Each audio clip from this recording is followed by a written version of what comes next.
Добро вечер. Добро дојдовте во петолучното издание на Урбаните вести. Во продолжение погледнете што подготвивме денеска за вас.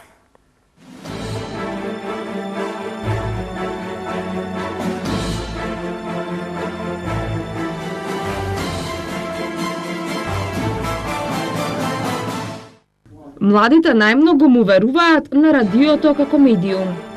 И покрај одржувањето на изборите, Агенцијата за вработување продолжува да ги имплементира активните мерки за вработување. Општина Центар ја продолжува реализацијата на проектот за обновени енергетско ефикасни фасади.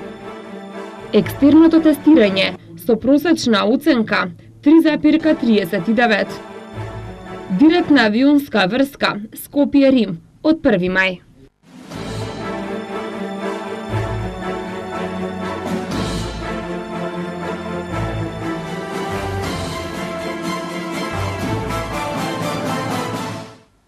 Младинскиот образовен форум и фундацијата Метаморфозис денеска во рамките на конференцијата Е-општество, млади и медиуми ги презентираа резултатите од регионалното истражување за состојбата на младите во медиумите, спроведено во 11 земји од регионот. Младите го избера радиото како најдоверлив медиум, а 77% од младите го сметаат интернетот како најефикасен медиум за едукација. Повеќе за ова од Томислав Атанасовски. Радиото е најдоверлив медиум за младите. Според резултатите, младите од Македонија преферираат да го користат интернетот како медиум и истиот го сметаат за најефикасен. 77% од младите интернетот го сметаат најкорисен за едукација, 75% за информирање, 66% за забава и комуникација и 60% за промоција. Младите кои се на интернет најмногу го користат за социјални мрежи и за гледање филмови, серии и видеа, а најмалку за телефонски разговори и за праќање пораки преку електронска пошта. 76% од младите секојдневно читаат електронски вести, а 67% користат интернет на мобилен телефон. Во споредба со останатите медиуми, 58% од младите во Македонија гледаат телевизија на дневно ниво, 40% слушаат радио, 22% читаат печатени медиуми. Дури 14% од младите во Македонија никогаш не прочитале печатен медиум. Интересен податок е добиен од истражувањето, а тоа е дека 34% од младите во Македонија никогаш не отишле во кино, а 95% поседуваат телевизор. Во однос на квалитетот на содржината која младите ја добиваат од медиумите, 47% сметаат дека медиумите често пласираат лажни факти, 36% сметаат дека употребуваат јазик кој стимулира поделби. Општиот заклучок е дека младите малку им веруваат на содржините пласирани преку медиумите, при што радиото го сметаат за медиум кому најмногу може да му се верува. По однос на слободата на говор, 47% од младите во Македонија секогаш или често се чувствуваат неудобно и несигурно да објавуваат политички ставови преку медиумите. Истражувањето покажа многу интересни појави, иако некои беа очекувани, некои не. Најочекувано беше дека младите, повеќе од 50% од младите, како главен извор за информирање, меѓутоа и за образовани ресурси го сметаат интернетот и социјалните мрежи.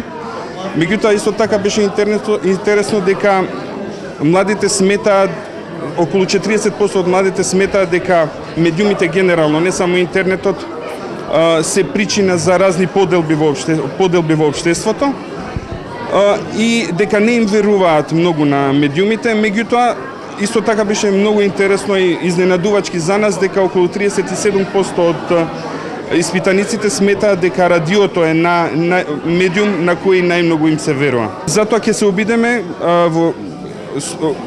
користејќи ги резултатите од истражувањата, меѓутоа и дискусиите кои ќе бидат денеска на конференцијата, со поддршка и на експертите не само од регионот, туку и од Западна Европа и Соединените Американски држави, да ги пренесат нивните искуства, да видиме што е тоа што може да се примени кај нас, и целта ни е да се дават препораки за сите поважни чинители, значи не само младите и младинските организации, не само медиумите, туку сите тие, а тоа значи и државните институции кои имаат за цел да создаваат амбиент за активно учество на младите. Според резултатите на регионално ниво, младите се ретко застапени во медиумските содржини, најмногу се застапени во спортските и забавните содржини, а најмалку во економските, политичките и религиозните содржини.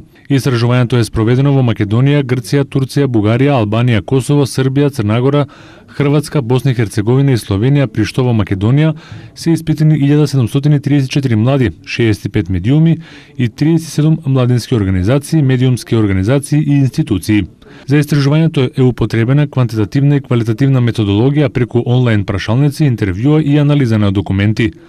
Резултатите од истражувањето се презентирани во рамки на меѓународната конференција која денеска и утре се одржува во Младинскиот културен центар и на која ќе настапат 40 странски домашни говорници кои ќе споделат искуства и отворат дискусии за медиумите од младинска перспектива.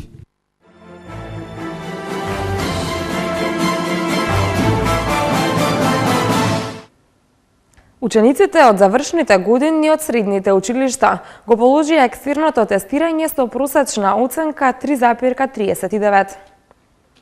Најдобри резултати на екстерното тестирање оствариле учениците од средното училиште на град Скопје, Раде Јовчевски Корчагин. На второ место е училиштето Јосип Броз Тито од Битола. Трето е средното уметничко училиште Лазар Личиновски од Скопје. Четврто средното училиште на град Скопје Орце Николов, а петто место е Кумановското средно училиште Гоце Делчев. Во текот на денешниот ден листите со резултати ќе бидат доставени до сите средни училишта, така што секој ученик ќе може да ги погледне оценките кои ги добил по предметите по кои бил тестиран и најдоцна во рок од 3 работни денови по објавувањето, практично од понеделник до среда, ќе има можност да поднесе приговор до училишната комисија, информираше министерот за образование Спиро Ристовски. Во сите 96 средни училишта низ државата, како што соопшти Ристовски, од вкупно реализираните 41.852 полагања, 2596 тестови се оценети со единица. Тој соопшти и дека 416 ученици полагале само еден од двата предмети од екстерното тестирање, додека 315 ученици воопшто не полагале ни еден од двата предмети. За оние ученици кои од оправдани причини не полагале еден или два предмети од екстерното, како што потенцираше ресорниот министер, наскоро ќе биде објавена дополнителна сесија и истите ќе полагаат по ист принцип и ќе имаат отворен базен на прашања. Меѓутоа, тие нема да ги полагаат истите предмети како и останатите матуранти, туку ќе добијат други предмети. И покрај одржувањето на изборите, Агенцијата за вработување продолжува да ги имплементира активните мерки за вработување. Во понеделник ќе биде објавен огласот за трите мерки што беа стопирани на почетокот на неделава: обуката за возачи за D категорија, прва шанса за младите и обука и субвенционирано вработување. Позитивна разлика на бројот на вработени и отпуштени од 3151 лице покажала анализата на Агенцијата за вработување за периодот меѓу 18 декември лани и 20 јануари минатата година. Според директорот на Агенцијата за вработување на Република Македонија Владко Поповски, со тие бројки прв пат по 20 години има позитивна разлика во вработувањата и отпуштањата. Секогаш се случуваше во декември, јануари и февруари да имаме стагнација и зголемување на бројот на невработени, а по март да има намалување. Овој пат е обратно, што е многу добра работа. Имаме 10.749 вработувања, но паралелно имаме 6.373 отпуштања, односно разлика во позитива од околу 3.000 новоформирани работни места, рече Поповски. Во клуб Центарот за вработување на град Скопје, Поповски денеска на средба со невработени лица дебатираше за можностите што ги нуди Агенцијата за вработување и за нивните забелешки во спроведувањето на мерките. Тој информираше дека и покрај одржувањето на изборите, Агенцијата продолжува да ги имплементира активните мерки за вработување. За тоа вчера е добиено официјално одобрение од Комисијата за спречување корупција. Може да се продолжи со имплементација на мерките, бидејќи не засегаат во изборната политика, односно изборниот законник. Понеделник ќе биде објавен огласот за трите мерки што беа стопирани на почетокот на неделава: обуката за возачи за D категорија, прва шанса за младите и обука и субвенционираното вработување. Подоцна ќе продолжиме и со практиканство, обука за познат работодавач и сите мерки што следат, рече Поповски. Апелира до невработените редовно да се пријавуваат во Агенцијата за вработување, доколку сакаат да бидат корисници на мерките од оперативниот план за вработување, а исто така и да оставаат точни податоци за телефонскиот број и адресата при евидентирањето. Агенцијата на 30 декември го пушти во употреба SMS комуникаторот, но според Поповски, голем број од телефонските броеви се ниточни. Поголем дел од невработените си ја завршија работата и даваат вистински информации, но околу 20% даваат неточни броеви и адреси. Тоа ни е вистински проблем, да им дадеме информација на време. При проверка во АЕК утврдивме дека добар дел од тие броеви не постојат. Сега би требало според закон да почнеме со прекршачни пријави, што ни би сакале, затоа што секој што дава изјава наведува дека под морална и кривична одговорност податоците се точни, заврши Поповски. Пасивните не сме ги анализирали, пошто немаме ни обврска да ги контактираме. Значи, зборувам за активните. Значи, ако ви кажем од 12.000 броја, дека 2.500 броја се неточни, па сега ќе видиме после подоцна се утврдува. Значи, не е предвидена некоја казна, но има после по законот за прекршачни се оди. Значи, во нашиот закон не е предвидена казна, освен ако е фатено лицето од трудовата инспекција како работи на црно, значи не пријавен, тогаш е 200 евра, ако претходно нема пријавено во трудовата инспекција дека е ангажиран на црно. Само во тој случај имаме ние казна мандатна директно. Во други случаи немаме, тога се повикуваме на законот за прекршачни санкции.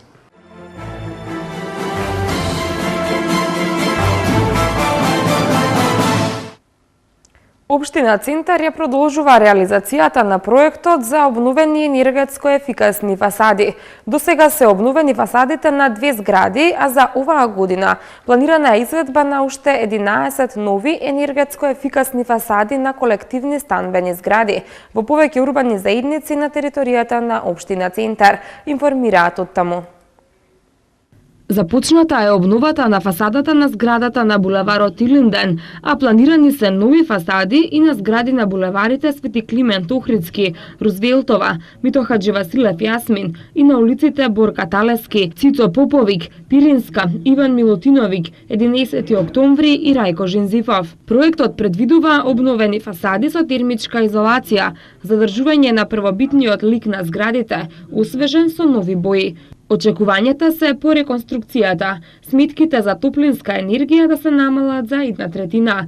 На јавниот повик се пријавени 32 колективни станбени објекти, кои обезбедиле прелиминарна согласност за промена на прозорците и балконските врати од најмалку 70% од станарите. Станарите на станбените објекти, чија што фасада ќе се реконструира, имаат обврска самите да го финансираат менувањето на вратите и прозорците на одложено плаќање. Директна авионска врска меѓу Скопје и Рим ќе се воспостави од 1 мај годинава, а ќе ја обслужува операторот Алиталија. Редовната авионска линија ќе се одвива секој ден од аеродромот Александар Велики до Леонардо да Винчи. За реализацијата на директниот лет Рим-Скопје ќе се користат воздухопловите Airbus 320 и Embraer 175. Воспоставувањето на новиот лет до Скопје на дневна база е одлука на компанијата по извршената анализа за нови летови во регионот, каде меѓу останатите земени предвид биле и аеродромите во Приштина и Загреб, наведуваат во соопштението од Министерството за транспорт и врски. Алиталија е најголемата авиокомпанија во Италија, која обслужува повеќе од 98 дестинации во 44 земји, а за летот Рим-Скопје е особено важна поврзаноста на нивниот главен хаб аеродром Леонардо да Винчи со Северна Америка, односно Канада, особено градовите Њујорк и Торонто, каде ќе може да се трансферираат патниците од и до Скопје. По 11 години пауза, Ѓоко Хаджиевски се врати во ФК Вардар, но на функцијата спортски директор. Перо Антич избран во тимот на звездите во подем, што ќе ги предводи Грин Хил на Олд Старот во Њу Орлеанс. Следуваат спортските вести, но при тоа рекламите.